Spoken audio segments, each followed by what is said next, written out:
First of all तो आप ध्यान रखिएगा कि किसी भी मॉलिक्यूल में जो हाइब्रिडाइजेशन होती है वो किसी भी सेंट्रल एटम की कैलकुलेट होती है, ये ध्यान रखिएगा। सो अगर आपको किसी भी एटम का हाइब्रिडाइजेशन कैलकुलेट करना है for any atom, you need two things for any atom. अगर आपको किसी भी एटम का हाइब्रिडाइजेशन कैलकुलेट करना है तो आपको सिर्फ दो चीजों की जरूरत होती है। पता नहीं बुक में बहुत बड़े बड़े फॉर्मूले लिखे होते हैं, किसी चीज की जरूरत नहीं है, आपको दो चीजें ध्यान रखनी है। देखिए किस चीज की जरूरत है। If you want to calculate hybridization you need two things. First one is number of atom attached, number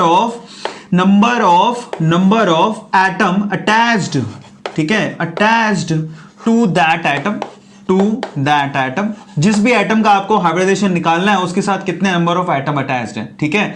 एक तो ये चाहिए और प्लस में दूसरी चीज क्या चाहिए, lone pair of that atom, lone pair of that atom. सिर्फ ये दो चीजों की रिक्वायरमेंट होती है, इसके अलावा आपको किसी और चीज की जरूरत नहीं है। और अगर ये नंबर आता है जी, मिनिमम नंबर तो दो ही है, अगर ये नंबर आता है दो तो हाइब्रिडेशन बनेगी sp। मैं यहां लिख देता हूं sp कैसे हो गया, एक s का हाइब्रिड ऑर्बिटल, एक p का हाइब्रिड ऑर्बिटल, तो दो हो गए, इसलिए यहां पर हाइब्रिडेशन कितनी लिखी है, दो। तो मैं लिख देता हूं if hybridization is coming to, if the total number is coming to then the hybridization is, if the total number is coming to.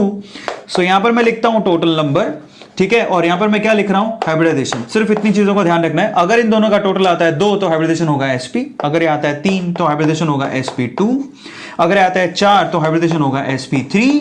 अब p में 3 से ऊपर जाएगा नहीं, देखिए s में सिर्फ एक ही ऑर्बिटल होता है, p में 3 ऑर्बिटल होते हैं। और अगर ये आ गया 5 तो sp3, उसके बाद क्या होगा d।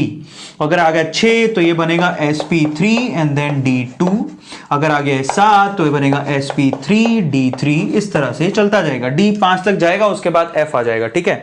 अगर जाएगा ये 8 तो मैं यहां लिख देता हूं दिस इज sp3, ठीक है। तो ये 4 ही हुआ, तो फाइनली क्या होगा, d4। बड़े बहुत ज्यादा हो गए, इतनी जरूरत पड़ेगी नहीं आपको।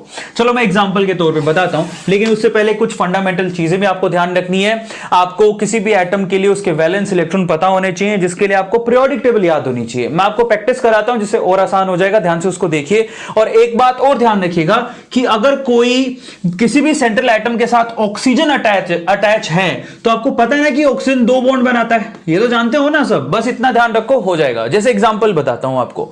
चलिए हम लोग यहां पर अलग अलग मॉलिक्यूल्स में किसी भी एटम का, किसी भी सेंट्रल एटम का, जो उसके अंदर सेंट्रल एटम होगा उसका हाइब्रिडाइजेशन कैलकुलेट करके देखते हैं। फर्स्ट एग्जांपल लेते हैं, सपोज सबसे सिंपल एग्जांपल CH4, ठीक है। सो यहां पर सेंट्रल एटम कौन हुआ, यहां पर सेंट्रल एटम है जी कार्बन। कार्बन का हाइब्रिडाइजेशन आपसे पूछा जाएगा कार्बन का हाइब्रिडाइजेशन बताइए।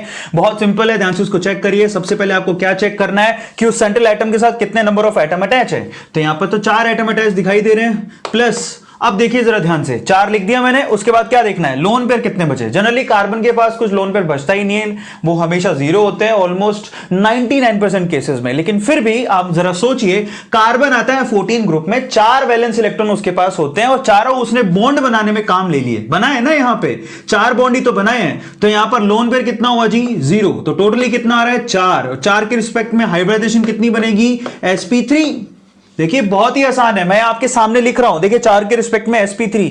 और सीरियसली बताता हूं, अगर आपकी एक बार ढंग से प्रैक्टिस होगी तो बच्चों के जैसा खेल है। सेकंड एग्जांपल देता हूं जिससे और क्लैरिटी आएगी। सेकंड एग्जांपल लेते हैं अपन, सपोज करते हैं NH3 यानी कि अमोनिया।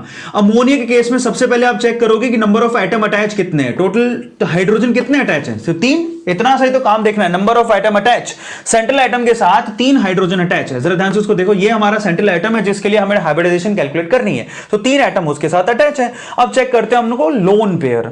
अब देखिए नाइट्रोजन आता है जी, यहां पर लिख दे, कार्बन आता है 14 नंबर ग्रुप में, तो नाइट्रोजन आता है जी 15 नंबर ग्रुप में। तो इसके पास वैलेंस इलेक्ट्रॉन कितने होते हैं जी, 5। अब जरा सोचिए 5 वैलेंस इलेक्ट्रॉन थे जिसमें से उसने 3 काम पे ले लिए। किधर काम लिए, 3 बॉन्ड बनाने में। सो फाइनली कितने बचे, 2 के हिसाब से लोन पेयर कितना हुआ, 2 इलेक्ट्रॉन है, लोन पेयर तो एक ही हुआ ना, सबको समझ में आ गया। सो 2 इलेक्ट्रॉन बचे यानी कि लोन पेयर एक हो। लोन पेयर, पेयर का मतलब क्या होता है, 2 जोड़ी, 2 का जोड़ी, तो एक ही हुआ ना। सो फाइनली 3 और 1 कितना होता है, 4। अगेन 4 के रिस्पेक्ट में हाइब्रिडाइजेशन कितना निकल के आएगा, sp3।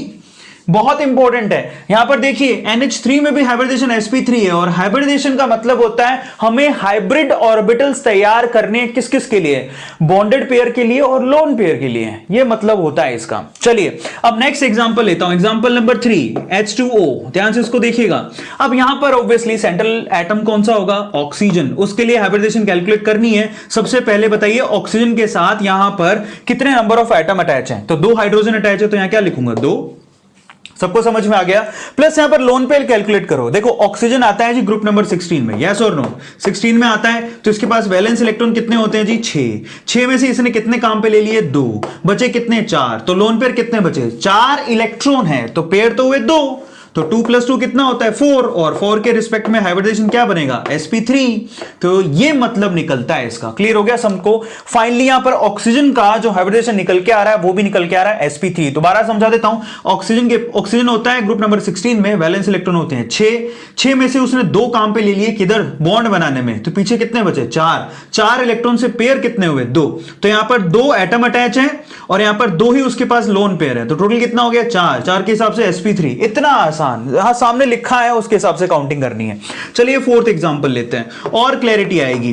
थोड़ा सा डिफिकल्ट एग्जांपल की तरफ चलते हैं। सपोज आपसे पूछ लिया यहां पे, सपोज IF7, तो अगर IF7 में से पूछ लिया आपसे कि यहां पर IF7 में जो आयोडीन है उसकी हाइब्रिडेशन आपको कैलकुलेट करनी है, तो बड़ा आसान है। सबसे पहले तो नंबर ऑफ यहां पर एटम अटैच, आयोडीन के साथ एटम कितने अटैच हैं, 7, सही है, प्लस लोन पेयर चेक करो।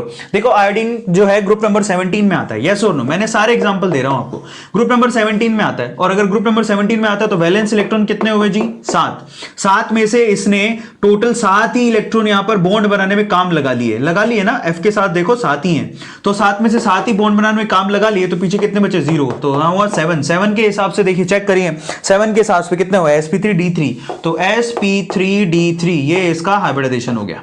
अब देखिए इतना आसान है, सबको समझ में आ गया। सो इस तरह से आपको कैलकुलेट